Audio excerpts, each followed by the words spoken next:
Pro wrestling history is littered with the real-life blood feuds that came about over stolen gimmicks. One wrestler, usually enjoying a bigger stage than most of their peers, lifts something straight from someone else's playbook and passes it off as their own creative brilliance. In the 80s, these were settled with fistfights, in the 90s they were settled in court, but today they usually just play out on Twitter.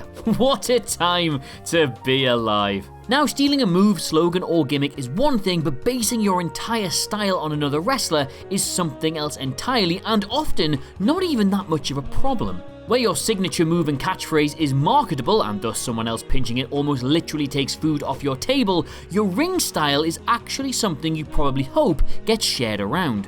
Imitation is often said to be the sincerest form of flattery, that mediocrity can pay to greatness, but when it comes to a wrestler's in-ring style, it's more often a case of adding new chapters to an already storied book. Let's take a look at 10 such individuals who tried to take something that came before them and then build on it.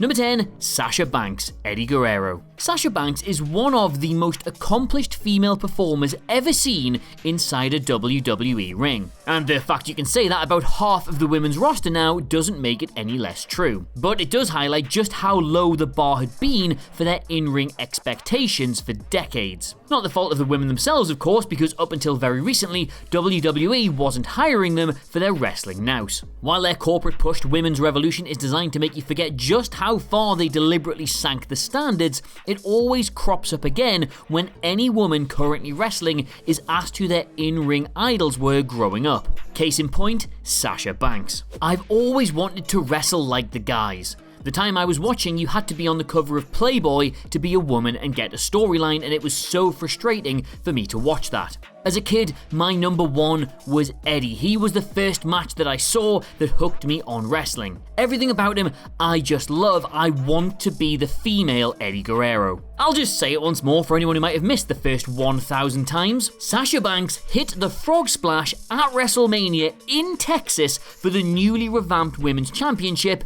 and that not being the finish is one of the dumbest decisions in the company's entire history. Number 9, The Big Show, Andre the Giant. Alright, it's actually not entirely fair to say that The Big Show based everything on Andre the Giant because, well, he's been doing this for over 30 years now and is absolutely his own very big man. However, as The Giant, he based so much on him that the only thing he really left out was a part in The Princess Bride and the word Andre. This isn't exactly his fault, of course. There was simply no guidebook on how to be over 7 foot tall and wrestle well that wasn't just do what Andre did, and WCW's desire to cash in on his personal brand meant that his moveset, cadence, Christ, even his ring attire was designed to be as close as it possibly could to his predecessor. In fact, it's entirely possible that Big Show could have had a very comfortable career if he just kept up the son of Andre gimmick, and the fact that he later chose to reinvent his own style in WWE is one of his biggest achievements. I mean, yes, everything he's done is big, he's nearly 400 pounds for f***'s sake, but you get the idea.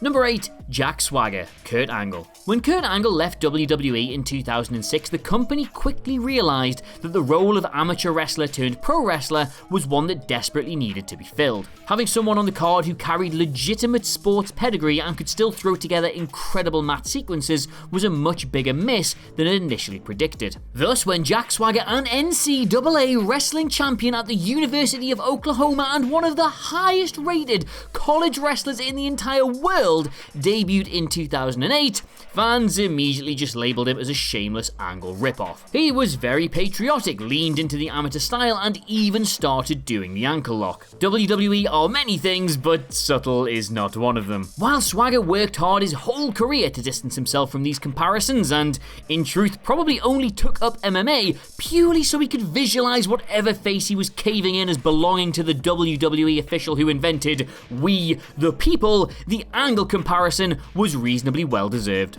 Number 7, Dolph Ziggler, Shawn Michaels, and Ric Flair. You know, they used to say that if you lived in a city, you were never more than 6 foot away from a rat. While that's been scientifically debunked over the years, one thing that is true is that if you're watching a Dolph Ziggler match, then you are no more than 6 tweets away from a Shawn Michaels comparison. He's got the looks, the attitude, the swagger, the trunks, the super kick, almost the whole package. He's so readily compared to the Heartbreak Kid that Drew McIntyre even started getting Diesel comparisons purely because he started tagging with him. Now, Dolph for his part has always tried to avoid this narrative wherever possible, but did finally admit to the influence of HBK and a number of others when refining his in-ring style when speaking on Lillian Garcia's Chasing Glory podcast. It's a little bit of yes, but mostly no. As a young kid, I got into Ric Flair and I go, I want to be that guy. So the blonde hair and the over-the-top stuff is Flair stuff. When I got to OVW and I was doing some more psychology, I go, when Shawn's getting beat up, I believe that. I tried to take what he did and almost mixed it with Mr. Perfect and a little bit of Ric Flair. Number 6, Ryback, Goldberg. Look, I'll keep this brief because we've been here before. Ryback was a self-confessed fan of Goldberg when he was growing up and debuted in WWE as a bald, dominant monster babyface who went on a freakish undefeated run of exciting squash matches. Crowds co-opted the Goldberg chants into Ryback and he started using the jackhammer. Despite wanting to play down the similarities when he was in WWE, the guy now virtually cosplays as him on the indies, and that's pretty much it. Number 5, The Revival. The Brainbusters. Arguably the best example of one wrestler, or in this case wrestlers, taking virtually everything that made someone else great and repackaging it perfectly for a new generation, The Revival are both a loving tribute to the Brainbusters and a living, breathing, performing TED Talk on why they were so important to the industry. They walk like them, they talk like them, they wrestle like them, they dress like them, and in their famous NXT matches with American Alpha, they even created the perfect spiritual sequels to their era-defining clashes with the Hart Foundation and the Rockers. In Dash and Dawson, WWE had a brand new Anderson and Blanchard,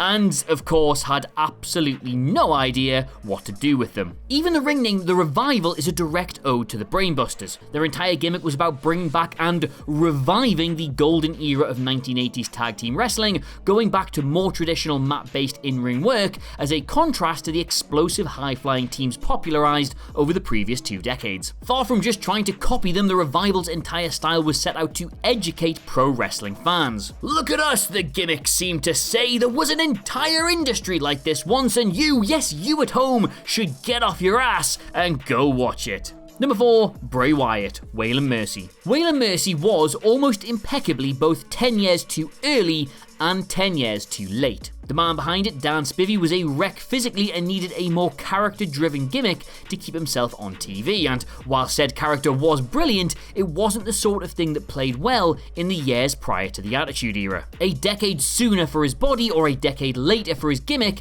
and he'd have been a guaranteed main eventer. Thus, when Husky Harris desperately needed a rebrand, Spivey himself suggested that he took the short-lived character he'd been unable to make work and twist it for a new audience. The creepy vibes, the coded promos, the southern draw, the white trousers / Hawaiian shirt combo, they didn't even try to disguise the surface level similarities, but Wyatt was underneath it, creating something far deeper. Despite the mixed bag that was Wyatt's initial run, he comfortably succeeded in the gimmick where Spivey failed, even paying direct tribute to him by naming the Firefly Funhouse's Mercy the Buzzard after his predecessor. Number 3, Chris Benoit, Dynamite Kid. Partially conducting his own interview with his childhood idol on Crippler Radio, Benoit revealed that he first met Dynamite at the age of just 12 and had watched virtually every single minute of his in Stampede Wrestling. From there, he began to hone his own in-ring style around Kid, and even to that day in WWE was trying to base himself on a man he still felt awestruck watching. Dynamite Kid, for his part in all of this, claimed he recalled meeting the young Benoit and being told that he wanted to be a wrestler like me. He then studied his protege's burgeoning career and drawn comparisons